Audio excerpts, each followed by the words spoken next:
ஹரி, இங்கதான் இருக்கீங்களா? உங்களை எங்கெல்லாம் தேடுறது? என் டைரியும் எடுத்து படிச்சிட்டீங்களா? யார் வந்திருக்கா பாருங்க. இவர் பேர் கார்த்திக். நானும் இவரும் ஸ்கூல்ல இருந்து ஃப்ரெண்ட்ஸ். எனக்கு தெரியும்.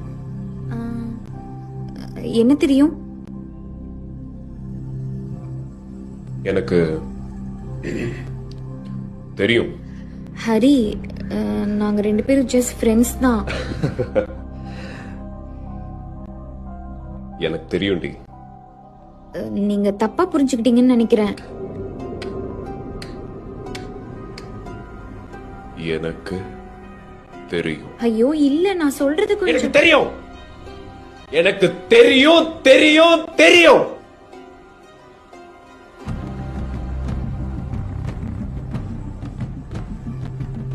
தெரியும். எங்களுக்குள்ள எதுவும் இல்ல ஹரி. ஏன் உங்களுக்கு சொன்னா புரிய மாட்டேங்குது? ப்ளீஸ் என்ன நம்புங்க.